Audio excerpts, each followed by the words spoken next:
Well, hello there, welcome to another reading from Grimm's Complete of Fairy Tales. That's right, it looks like it's that time again. We're about to have us some fun now, now. But before we have that fun, you know what we like to do if you've been here before. We like to kill the lights, get the mood set straight. That's right, by also getting a firecrackle element going. And last but not least, a little Suzuki crossharp, that's right. So maybe turn your volume down for just a moment there as I blow out your speakers.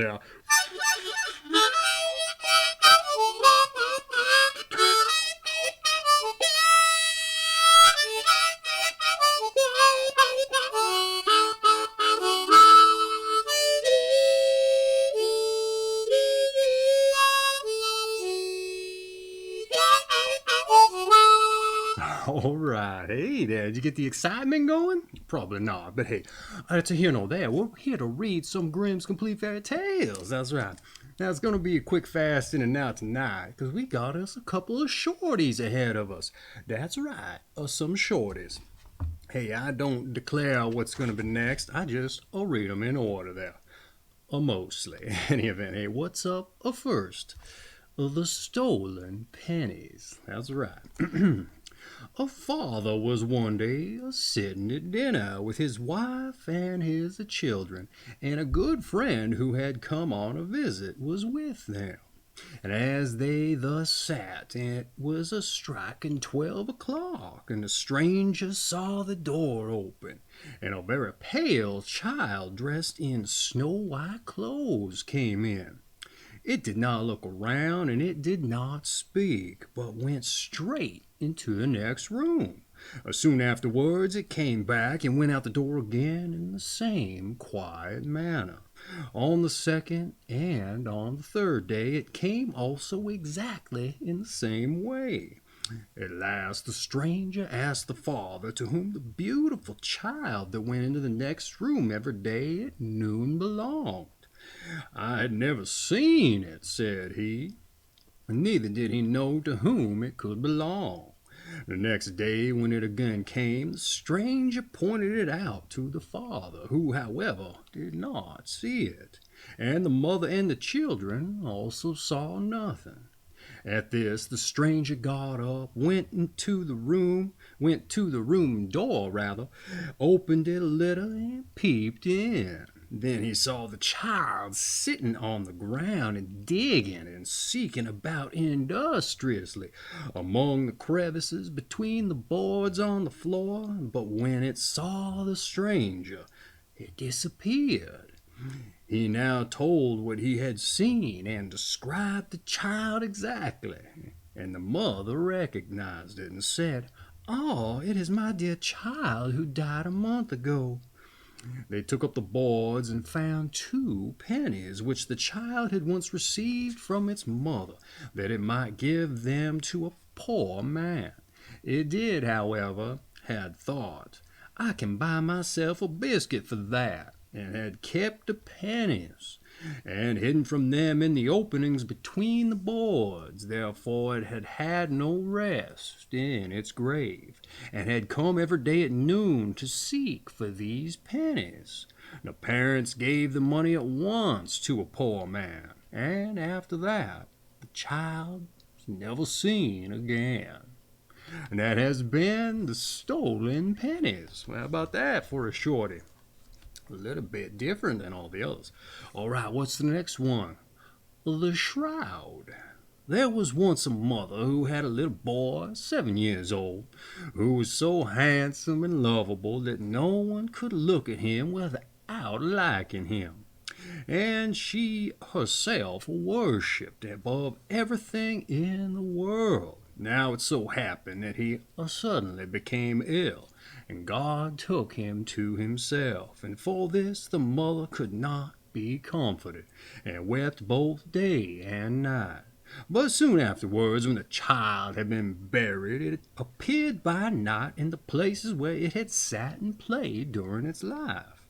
And if the mother wept, it wept also, and when the morning came, it disappeared. As, however, the mother would not stop crying, it came one night and in the little white shroud in which it had been laid in its coffin, and with its wreath of flowers round its head, and stood on the bed at her feet and said, "Oh, mother, do stop crying, or I shall never fall asleep in my coffin.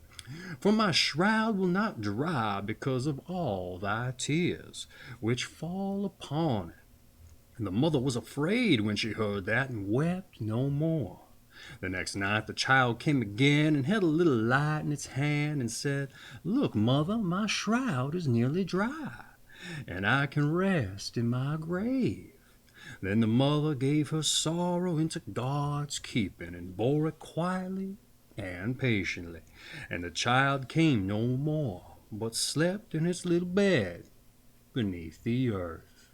Ooh, and that has been the Shroud. Yeah, that's a little theme going here tonight, don't we? Dead children, it would seem. Okay, what's up next? Well, the Wilful Child. Carrying on the theme, I suppose. All right, let's get into it. The Wilful Child.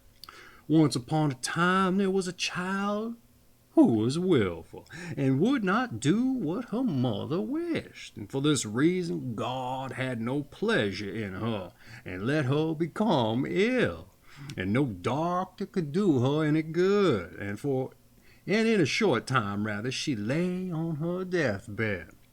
When she had been lowered into her grave, and the earth was spread over her, all at once, rather, her arm came out again and stretched upwards. And when they had put it in and spread fresh earth over it, it was all to no purpose, for the arm always came out again. And then the mother herself was obliged to go to the grave and struck the arm with a rod, and when she had done that, it was drawn in. And then at last the child had rest beneath the ground. I say, it is continuing with the theme. Should we do another one and see if we can break the spell? All right, hey, this one's called The Rose. Well, there was once a poor woman who had 2 children. The youngest had to go every day into the forest to fetch wood, and once when she had gone a long way to seek it, a little child who was quite strong came and helped her industriously to pick up the wood and carry it home. And then before a moment had passed, the strange child disappeared.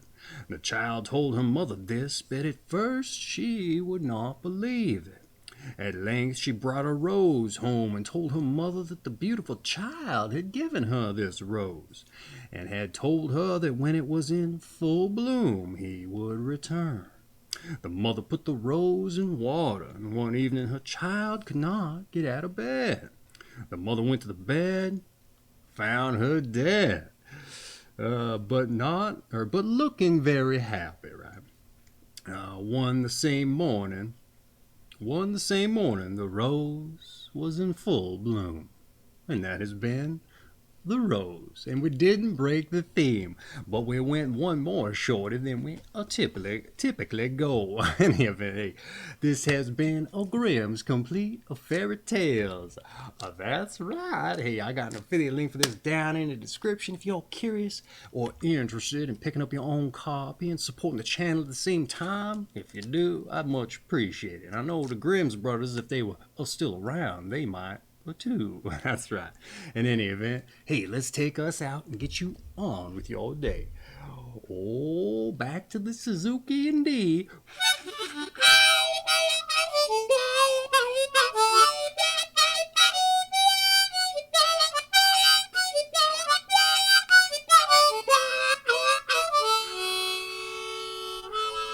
All right there, as I often like to say, kisses to your missus and a tip of my hat to your old cat. You come on back again now here.